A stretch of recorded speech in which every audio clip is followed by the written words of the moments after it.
Embora orar seja apresentar petições a Deus e buscá-lo numa dimensão de profunda comunhão, também é interceder junto a Ele no Espírito Santo. Então, a oração de intercessão é o terceiro nível de oração, no qual participamos da compaixão de Cristo por uma pessoa, uma circunstância, uma necessidade em alguma parte do mundo. A intercessão é o tipo de oração pelo qual podemos tornar-nos participantes dos sofrimentos de Cristo. Quando oro no Espírito Santo, sei que algumas dessas orações têm como objetivo pessoas e circunstâncias de outras partes do mundo. Posso não conhecer com exatidão os detalhes do problema, mas Ele conhece e me usa para orar até o fim, até eu ficar sabendo que Deus já atendeu a petição. Um amigo missionário narrou-me um fato miraculoso que mostra a importância da intercessão. Um grupo de missionários estava viajando num deserto da África. A certa altura, sobreveio-lhes um forte vendaval que os obrigou a mudar a rota. 2 dias depois, seu suprimento de água acabou. Ficaram a vaguear pelo deserto, sofrendo desidratação. De repente, deram com um poço de água e foram salvos. Mais tarde, voltando a esse lugar onde tinham sido salvos, constataram que o poço não existia. Na ocasião em que estavam passando por aquela necessidade, alguém estivera intercedendo em oração e Deus fizera um milagre. Em 1965, conheci uma senhora que me relatou sua experiência de intercessão em favor de nossa igreja. Após fundar minha primeira igreja, que ficava numa localidade afastada de Seul, comecei um trabalho pioneiro para a organização de uma igreja no centro da capital. 20 anos antes de eu começar essa igreja em Seul, aquela senhora tinha tido 3 visões dela. Após cada uma das visões, ela intercedeu por nós no Espírito. Na ocasião em que ela orava, 1944, o país ainda estava debaixo da ocupação japonesa e não havia ainda qualquer plano acerca da igreja. Mas o Espírito Santo sabia que essa igreja, que se chamava de Igreja de Sudaemon, por causa do local onde se situava, iria tornar-se a igreja central do Evangelho pleno. Deus usou aquela senhora fiel numa oração de intercessão para levar o Espírito Santo a pairar sobre essa área muitos anos antes que a visão viesse a se concretizar.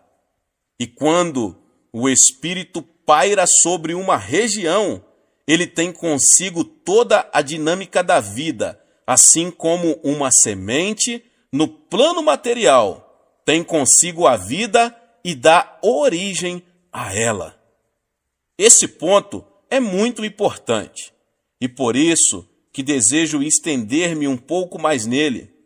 Na concepção de uma criança, o óvulo da mãe e o espermatozoide do homem já trazem consigo um complexo código, que é, na verdade, uma estrutura básica do que aquele indivíduo será no futuro, determinado por esse código genético.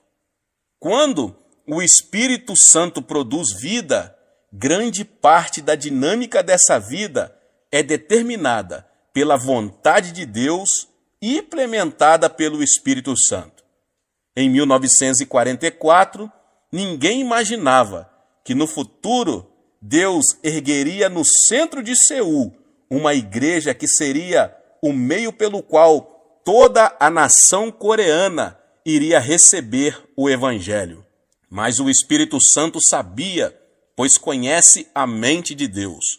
Por isso, ele despertou uma fiel intercessora que iria orar no Espírito 20 anos antes de tornar-se evidente a realidade pela qual intercedia. Essa senhora viu a igreja, viu que ela seria a maior igreja do mundo. Ela teve a mesma experiência de Simeão e Ana, em Lucas, no capítulo 2. Eles reconheceram que a criança que se achava diante deles naquele momento e que tinha apenas 8 dias de nascida seria o Messias de Israel. Agora, quais são as qualidades de um intercessor? Simeão constitui um exemplo perfeito das qualidades que o intercessor deve possuir. Em primeiro lugar, ele era um homem de oração. A pessoa que quiser entrar no ministério de intercessão tem que ser dedicada à oração. Em segundo lugar, ele era paciente. A Bíblia diz que Simeão aguardava a consolação de Israel, enquanto a maioria das pessoas aguardava uma solução política. Ele sabia que a solução para o problema do povo de Israel seria espiritual. Assim sendo, poderia esperar muitos anos para ver a resposta de suas orações. Em terceiro lugar, ele era cheio do Espírito Santo. Só uma pessoa que possui o Espírito Santo pode suportar o peso da oração da intercessão. Em quarto lugar, ele confiava. Simeão tinha recebido a revelação de que veria a resposta de suas orações antes de morrer. Então ele passou a ir ao templo todos os dias, fielmente, durante anos e anos, até que chegou finalmente a ocasião em que Cristo foi apresentado ali. Em quinto lugar, ele era um homem de visão. A profecia que ele fez sobre o Cristo menino deixou José e Maria maravilhados. Portanto, ele estava enxergando a realidade de Cristo, mais do que a própria mãe dele e do que o pai adotivo. Antes do nascimento de Cristo, o Espírito Santo tinha levantado 2 intercessores fiéis. Eles passaram muitas horas jejuando e orando sobre a vinda do Messias. E Deus permitiu que vivessem até ver a resposta de suas petições. Desse modo, seu ministério de intercessão foi registrado para sempre nas Escrituras. A oração de intercessão é necessária para o cumprimento da vontade de Deus. Isso não quer dizer que Deus seja capaz de realizar sua vontade sozinho, mas ele resolveu incluir nossa participação na realização dela. Assim sendo, aqueles que assumem um ministério de intercessão, na verdade, se tornam partes integrantes da realização dos planos e propósitos de Deus. Agora, por que a intercessão é necessária? Antes de analisarmos a necessidade da intercessão, devemos ver o que nós, discípulos de Cristo, somos nessa terra. Nós somos o sal da terra. Mateus 5,13.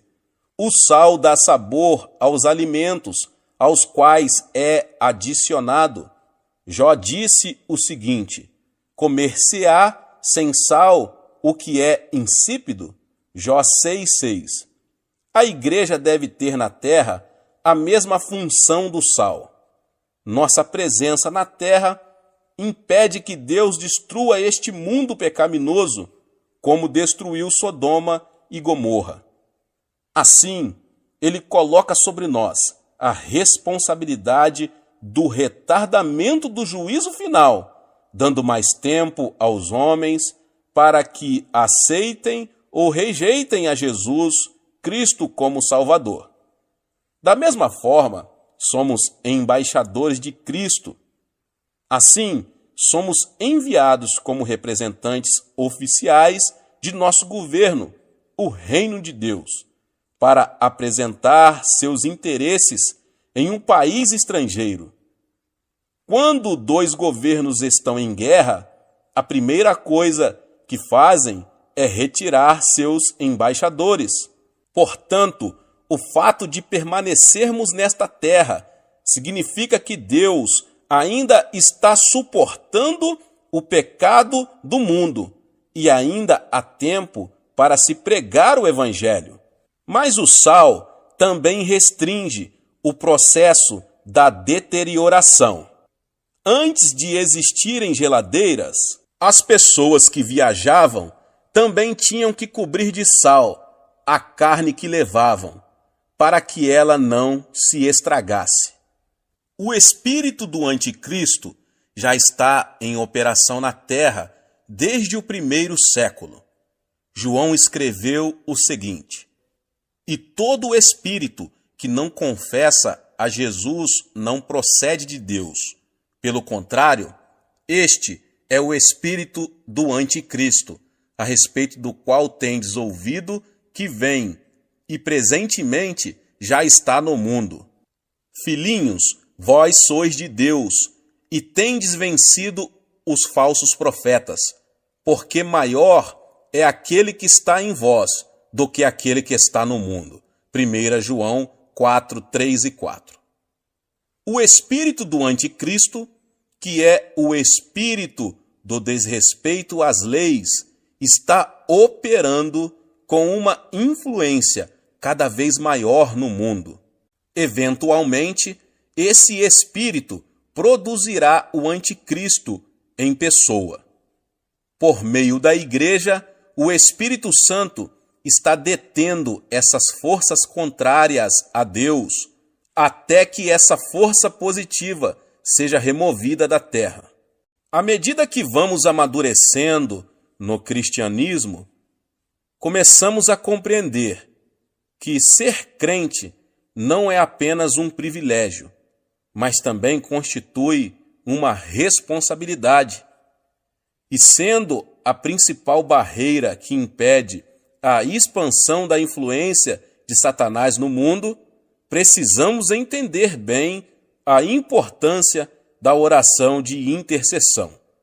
Se não entendermos claramente nossa condição de sal da terra e por negligência permitimos que o mal assuma o controle das circunstâncias naturais prevalentes em nosso país, então o sal terá perdido seu sabor.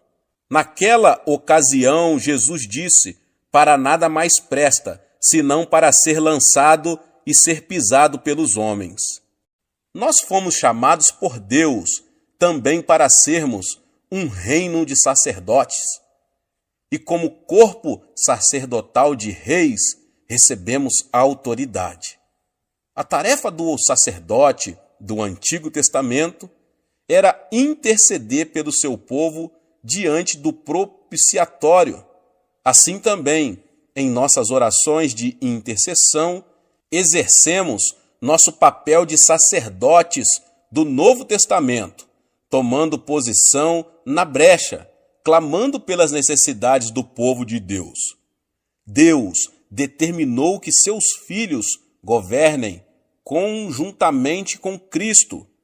Ele não governa sobre nós, eximindo-nos de responsabilidades, mas ele nos delegou a autoridade para assisti-lo em seu governo na terra.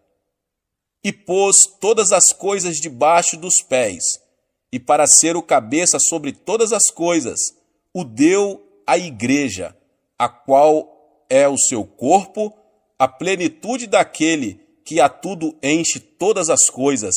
Efésios 1, 22 e 23.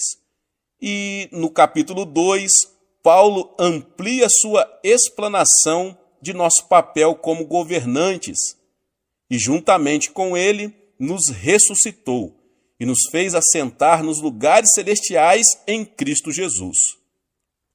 No exercício da autoridade espiritual, o conhecimento e sabedoria humanos que possuímos são vivificados pelo Espírito Santo, mas possuímos também conhecimento espiritual, que ultrapassa nosso conhecimento natural. Esse tipo de conhecimento nos é dado pelo Espírito Santo. O texto do Antigo Testamento mais citado no Novo é o Salmo 110. Vamos analisar atentamente este salmo para vermos como nossa autoridade pode ser empregada na oração de intercessão. Disse o Senhor ao meu Senhor: assenta-te à minha direita, até que eu ponha os teus inimigos debaixo dos teus pés.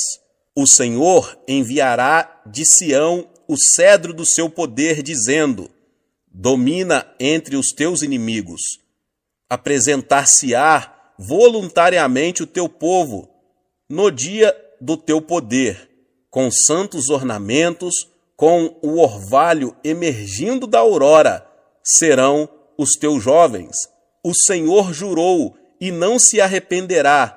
Tu és sacerdote para sempre, segundo a ordem de Melquisedeque.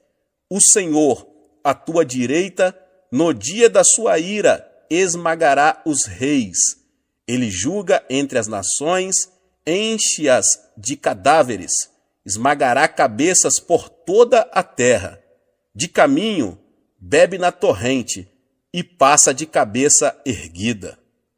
Nesse importante salmo, Cristo é apresentado como o supremo governante da terra e como sumo sacerdote, segundo a ordem espiritual de Melquisedeque. O autor do livro de Hebreus amplia mais o papel de Cristo como sacerdote espiritual, vivendo para sempre para interceder por eles. O governo de Cristo se revestirá de características bem peculiares, pois que governará sobre seus inimigos. Davi, quando era rei, no meio de seus inimigos, possuía um trono físico. Assim também, Cristo, que se acha no pleno controle de tudo,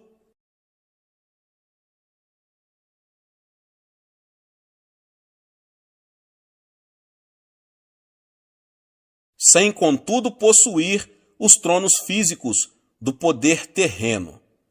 A vara, que na Bíblia é um sinal, assim sendo, a maneira pela qual o mundo experimenta o domínio de Cristo nas atuais circunstâncias, é pelo exercício da autoridade da Igreja. Agora que já entendemos nossa posição espiritual neste mundo, como sal da terra, sacerdotes reais e coparticipantes do governo de Cristo, vejamos como funciona a intercessão e por que ela é necessária. Como vimos na oração que Daniel fez, Satanás faz oposição à vontade de Deus, não somente naquilo que diz respeito à igreja, mas em tudo que se relaciona com o mundo. Tendo recebido autoridade sobre esta era, Satanás é chamado de o Deus deste século. Ele dirige todo o seu poder contra o povo de Deus, que, como já vimos, é chamado a exercitar a autoridade de Cristo. Sabendo que a igreja é o principal obstáculo às suas pretensões na terra, Satanás se esforça para nos devorar como um leão que ruge. Entretanto, o evangelho tem que ser pregado e as nações têm que chegar ao conhecimento de Cristo. Vemos aí dois interesses conflitantes. E como vemos pelo estudo da história, quando há conflito de interesse entre as nações, surgem as guerras. Pela intercessão, o crente passa a exercer sua função sacerdotal, pela qual ele oferece uma base terrena a Deus, para que promova seus interesses. Esta era tornou-se um campo de batalha entre duas forças oponentes, mas Deus possui um grupo seu em terra estrangeira que pode fazer com que a influência da eternidade penetre nesta era. Dessa forma, este mundo natural pode ser conquistado e passa a estar sob o domínio do reino de Deus.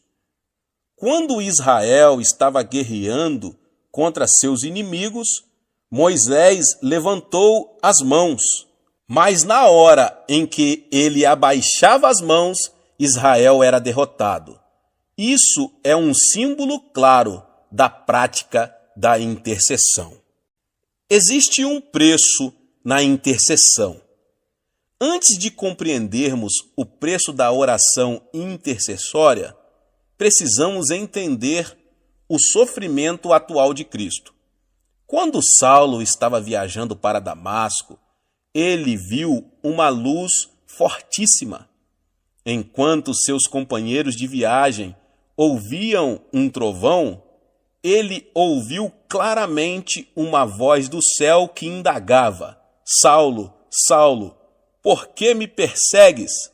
E a resposta dele foi: Quem és, Senhor? E Cristo respondeu: Eu sou Jesus, a quem tu persegues. Saulo, que mais tarde passou a ser chamado Paulo, nunca pensara que estivera perseguindo a Jesus Cristo. Perseguia apenas a igreja. Contudo, o Senhor não lhe perguntou por que estava perseguindo o seu povo. Perguntou por que Paulo perseguia a ele. Nós somos o corpo de Cristo. Tudo que nós, que somos membros dele, sentimos, ele sendo a cabeça, sente também. As dores que nós sentimos, na realidade, não são percebidas na superfície do corpo, no local afetado, mas no cérebro que fica em nossa cabeça. O cérebro projeta a dor para a parte do corpo que está afetada, para que seja tomada a providência necessária. Assim acontece também com o corpo de Cristo. Ele sente tudo o que sentimos, ele sofre o que sofremos, mas sendo a cabeça, o sofrimento dele é mais intenso. É verdade que as pessoas que podem infligir-nos maior sofrimento são as que estão mais perto de nós. Infelizmente, alguns crentes voltam para o mundo, rejeitando o precioso Senhor que os salvou. Lemos em Hebreus que, de novo, estão crucificando para si mesmos o Filho de Deus e expondo-no à ignomínia. Hebreus 6,6. Portanto, cada vez que um crente se volta para o mundo, Cristo sofre novamente o que passou na cruz. Pela oração de intercessão, o crente participa dos sofrimentos de Cristo com relação a um determinado problema de seu corpo. Certa ocasião, um pregador estava dirigindo uma campanha evangelística em larga escala na África. Um dia, ele acordou no meio da noite em prantos. Começou a orar e viu-se repetindo várias e várias vezes um nome desconhecido. Horas depois, o fardo da intercessão se desfez, depois de ele haver orado muito tempo em meio à grande agonia. Então, ele encerrou sua oração. No dia seguinte, ele viu nos jornais um relato muito estranho. Naquela noite, um povoado, cujos habitantes eram cristãos, tinha sido massacrado. O nome do povoado era o mesmo que ele estivera falando na noite anterior, e pelo qual chorava. Cristo sofrera a dor de seu povo, mas encontrara alguém que estava disposto a participar de seu sofrimento e de interceder no Espírito.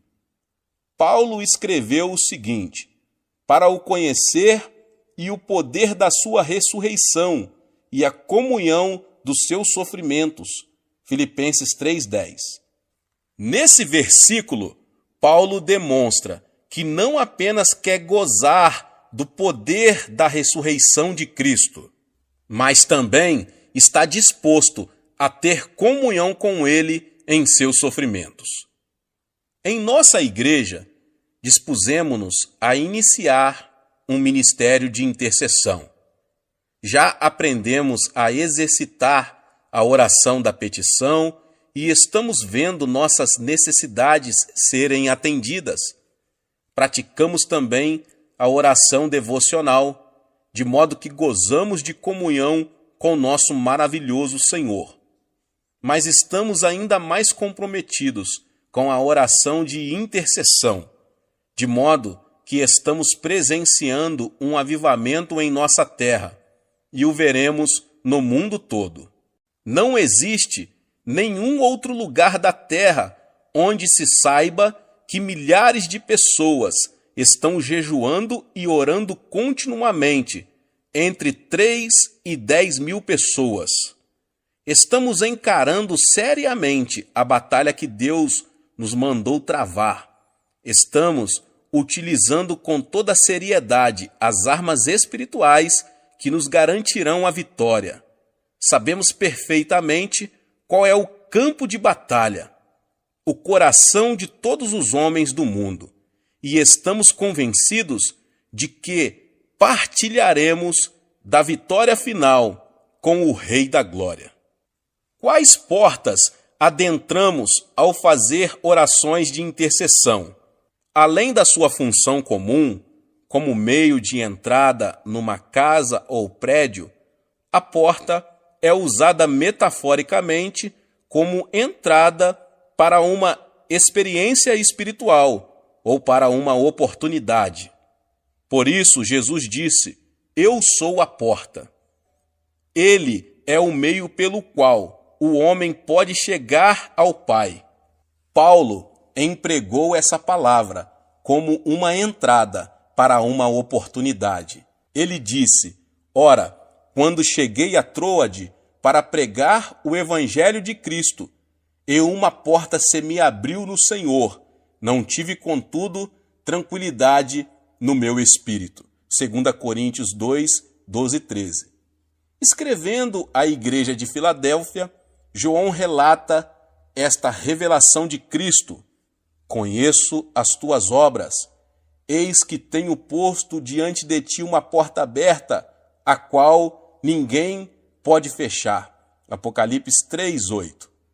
Mas a porta não é apenas um símbolo de oportunidade para se pregar o Evangelho de Jesus a uma comunidade.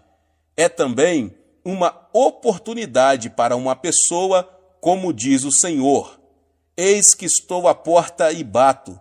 Se alguém ouvir a minha voz e abrir a porta, entrarei em sua casa e cearei com ele e ele comigo." Apocalipse 3:20.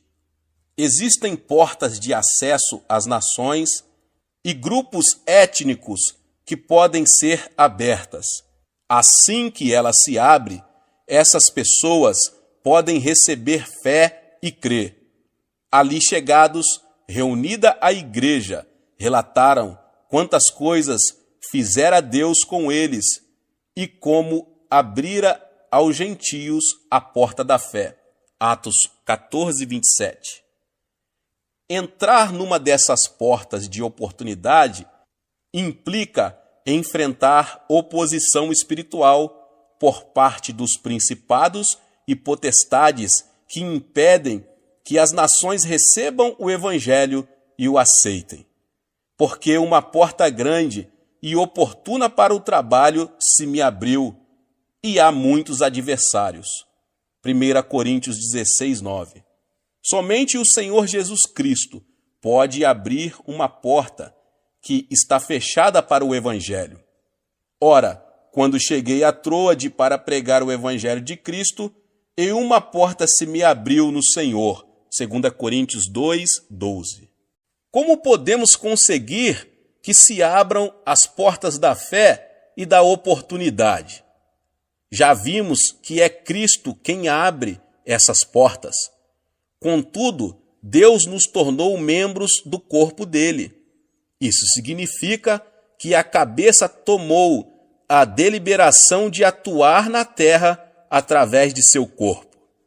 Assim, é necessário que utilizemos as armas da oração intercessória para resistirmos às forças espirituais que estão mantendo essas portas fechadas. Logo que as orações rompem essa barreira, Cristo pode abrir a porta e toda uma cidade, nação ou raça pode ser salva.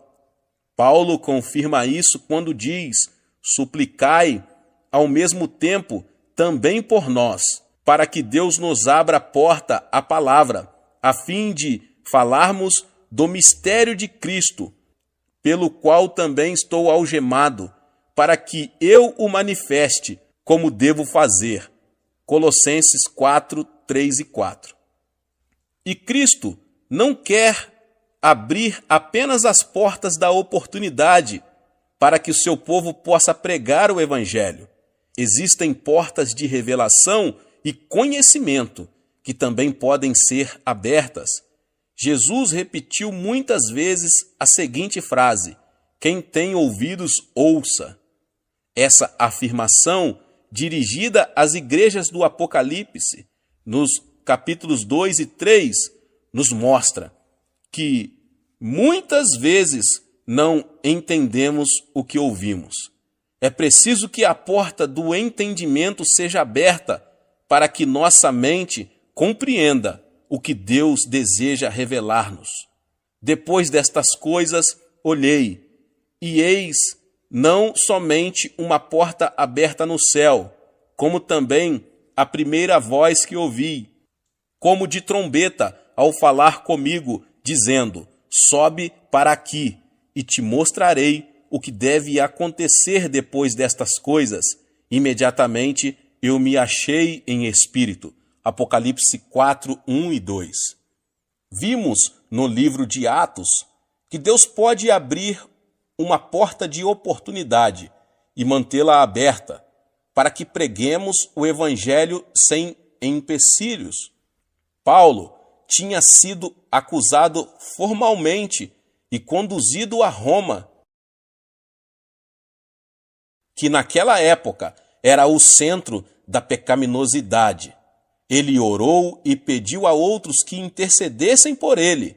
Por fim, abriu-se ali uma porta, pois 2 anos permaneceu Paulo na sua prova, onde recebia todos os que o procuravam, pregando o reino de Deus e com toda a intrepidez, sem impedimento algum, ensinava as coisas referentes ao Senhor Jesus Cristo. Atos 28, 30 e 31. E assim termina o livro de Atos. É importante observar que o Espírito Santo encerra o livro, como que deixando uma porta aberta. Naturalmente, muita gente sabe que o livro não tem um fecho gramatical bem definido. Podemos deduzir isso, já que Lucas, sendo médico, deveria ter um bom domínio do grego, que ele ainda está sendo escrito, pois a igreja ainda está realizando os atos do Espírito Santo. Embora saibamos que, ao final, Paulo foi executado, o fato é que a história oficial da igreja primitiva conclui com uma nota positiva. Depois que Deus abre a porta da oportunidade espiritual, ninguém pode proibir a pregação do Evangelho. Deus pode, inclusive, bloquear a oposição que emana de nossos próprios irmãos em Cristo. É uma pena que tenhamos de desperdiçar tantas energias devido à falta de unidade dentro da igreja. Em vez de o povo de Deus lutar contra vosso verdadeiro inimigo, o diabo, muitos se opõem uns aos outros. Contudo, pode haver uma porta aberta que atue de forma de bloqueio para a oposição que brota de dentro. Paulo experimentou isso em Atos 28. Então, eles disseram: nós não recebemos da Judéia nenhuma carta que te dissesse respeito. Também não veio qualquer dos irmãos que nos anunciasse ou dissesse de ti mal algum. Portanto, está claro que o que os crentes do mundo inteiro precisam entender e começar a fazer é atuar nesse terceiro nível da oração, a intercessão. Bata e a porta se abrirá. Como já afirmei, não podemos fazer uma distinção muito exata entre os 3 tipos de oração. Podemos fazer petições, ter comunhão e intercessão no mesmo momento de oração. É difícil interceder sem ter comunhão com Cristo. Nossas petições serão mais eficazes na comunhão. E a intercessão implica fazer petições e ter comunhão. Contudo, se entendermos mais claramente esses 3 tipos de oração, poderemos orar com maior eficiência. Quando novos convertidos, encaramos a oração como um meio pelo qual podemos receber bênçãos de Deus. Com o passar do tempo, vamos amadurecendo espiritualmente e desejamos mais que isso. Agora, nossa experiência já não possui mais aquele forte sabor de novidade e podemos até pensar que estamos nos afastando da fé. O que está acontecendo, na verdade, é que estamos sendo desmamados e já nos encontramos preparados para ingerir alimento sólido. É então que precisamos passar a ter comunhão espiritual com Cristo através da obra do Espírito Santo. Assim, quem tem início o nosso relacionamento pessoal com Cristo, começamos a ter o mesmo sentimento que Ele. Não podemos mais permitir que as coisas continuem do mesmo jeito de antes. E por isso nos apresentamos voluntariamente para fazer parte do exército da oração. Davi proferiu a seguinte profecia: apresentar-se-á voluntariamente o teu povo no dia do teu poder. Muitos perguntam por que estamos gozando de um avivamento contínuo aqui na Coreia. Nós nos dispusemos voluntariamente a orar até que o Evangelho seja pregado no mundo todo, e as portas irão se abrindo à medida que as forças espirituais do mal forem sendo imobilizadas em nome de Jesus. Deus abençoe a sua vida, você que ouviu essa palavra. Talvez você chegou aqui pela primeira vez e ainda não é inscrito no canal. Se inscreva no canal e ative o sininho das notificações. Todos os dias são postados vídeos abençoados aqui no canal para te abençoar. Deixe também o seu like e não esqueça de compartilhar este vídeo, esta palavra, com mais pessoas. Nos vemos nos próximos vídeos. Amém!